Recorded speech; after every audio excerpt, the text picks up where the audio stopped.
Assalamu alaikum and a very good morning to all my dear children. So today I am here again with your lesson number 5 and it is our fourth video on this lesson.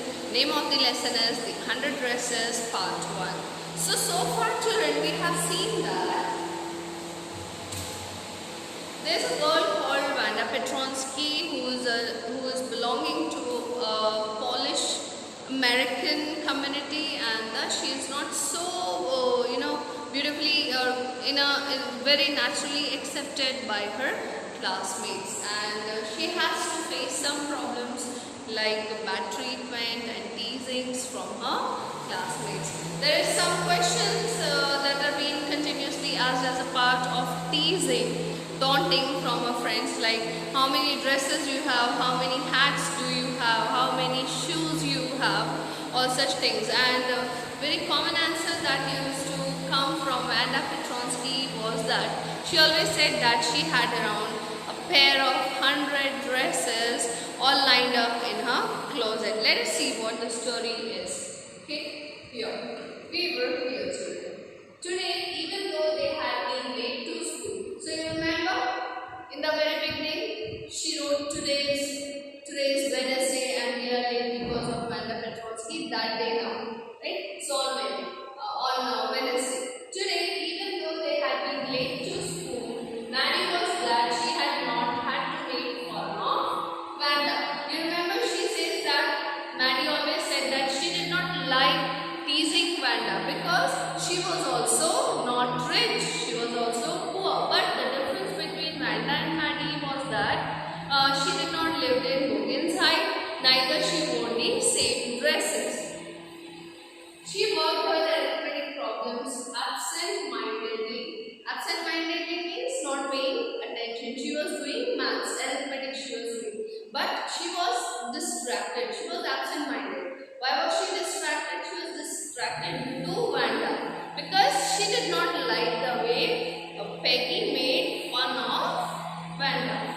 So that is why she was thinking about that matter and she was busy solving arithmetic. That is why it is written here absent-mindedly. That means she was distracted. 8 times 8. Let's see. So she was doing maths. 8 into 8. And she was searching for the answer. She wished she had the nerve to write Peggy a note because she knew she never would have the courage to speak right out to Peggy to say, "Hey Peg, let's stop asking Vanda how many dresses she has." Now, because she already mentioned to us that she did not like that Peggy makes fun of Vanda along with other girls. So she this time thought while exercising arithmetic, she thought that she's going to write a note to Peggy. Why? She thought that she should write a note to Peggy because she did not have that courage to go and speak to her that let us not make fun of Vanda anymore. So she did write it after completing her arithmetic. Let us see what she writes. When she finished her arithmetic, she did start note. She did start a note to Peggy. So she wrote, suddenly she paused and shuddered.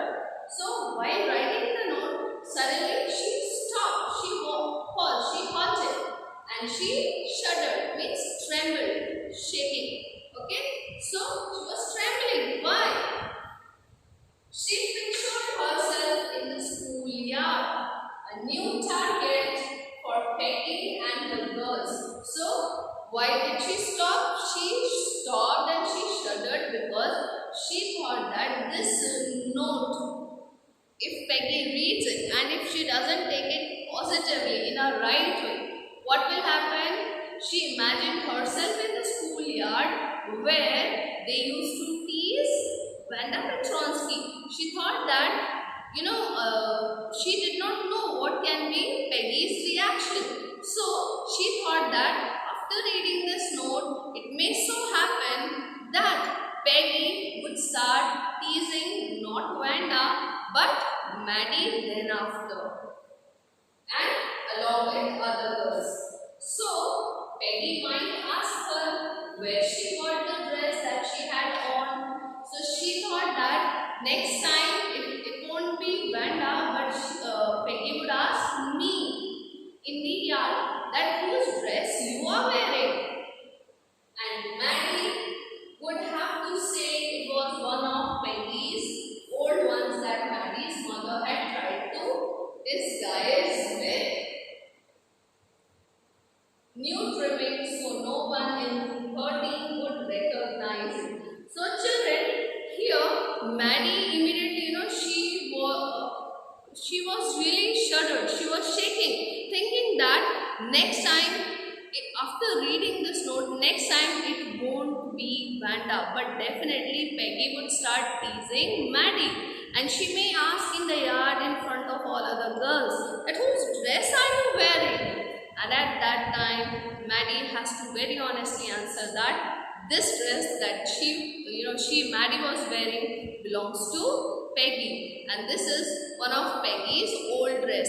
That this dress, Maddie's mother had done some trimmings and stitchings and put some new laces so that no one in room number 13 should recognize that, oh, this is Peggy's dress. So all these things were happening in her mind, and these were going on in her mind. And Maddie, do you think she's going to write the note and give it to her? No. If only Peggy would decide on her own accord to stop having fun with Vanda. Oh well.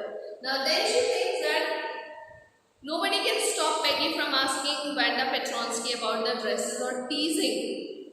It can only happen, this teasing can only stop if Peggy thinks of herself.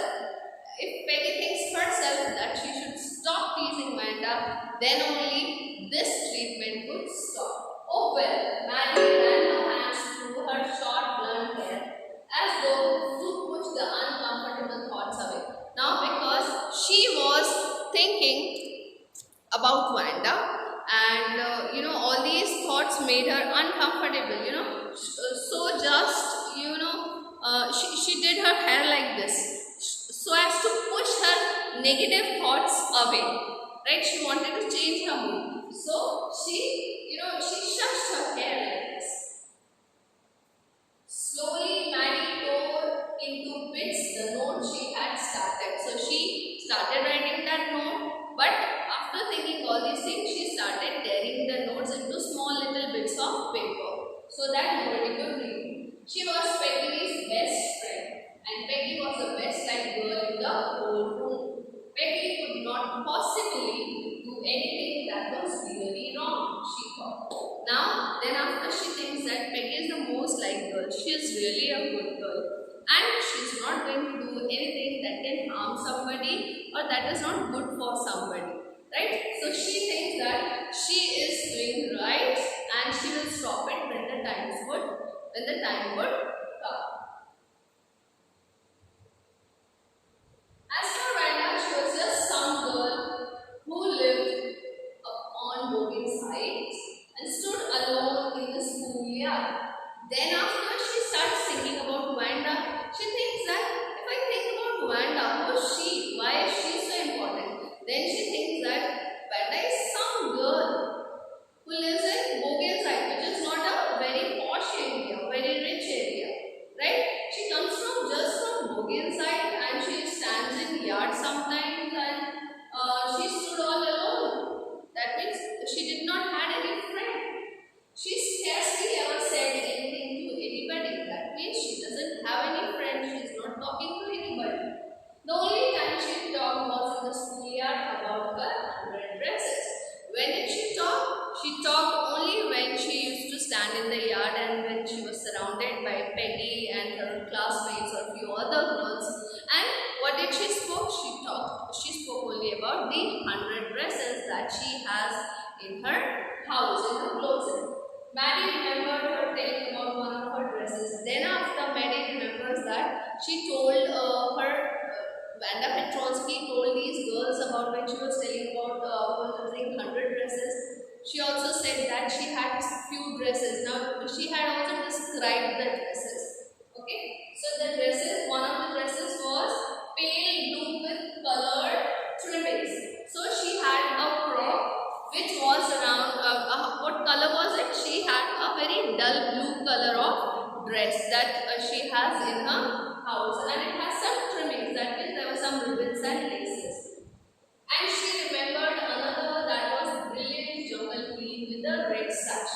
So she also described the other dress, which was jungle green in color and with a red sash. So sash is worn like this. You remember when it is time for head girls and head boys, they are also made to wear the sash. Wherein here it is written head girl or head boy in our school. So that is it. That is called a sash. So she said that Vanda had also described one of the other dresses, which was jungle green in color and it had a red sash. You would look like a Christmas tree in that, the girls had said in pretended admiration. So when she described this dress about jungle green, children, the girls thought that she was lying. So they did not believe her. So when she said that she also has one of her dress which is jungle green in color and it had a red sash as well from shoulder to the waist. So they started, making fun in a very pretended admiration, as if they are admiring the dress. They all said that then when she will wear that green dress with red sash, then she would look like a Christmas tree. Okay, so it is they are making fun of her. Thinking about Vanda and her 100 dresses all lined up in the closet, Maddie began to ponder who was going to win the drawing and coloring contest. While Maddie was thinking about Vanda Petronsky and her dresses, she recognized that their drawing competition has been conducted and its results are going to be announced. For girls, this contest consisted of designing dresses and for boys of designing motorboats. So the contest was drawing, and in drawing it was separate for girls and boys. For girls, in drawing they have to design dresses, and for boys it was designing motorboats. Okay. Probably Peggy would win the girls' medal. Now, for girls, among girls, Maddie thought that definitely Peggy would be the winner because she is very good at making pictures and she could make portraits which are easily recognizable. But for boys, she did not have it. Peggy drew better than anyone else in the room. So in room 13, she was the best artist. At least that's what everybody thought. So everybody thought that she's a great artist. She could copy a picture in a magazine or some film star's head so that you could almost tell who it was. So she made good sketches as well. Oh, Maddie was sure Peggy would win. Well, tomorrow the teacher was going to announce the winners. Then we would know. So Maddie knew that Peggy is definitely going to be the winner, but still they wanted to wait for the next day when the teacher was about to announce the winner. So with this I end up my lecture today, children. If you have any doubt, please ask me in the comment section. Thank you and have a great day ahead.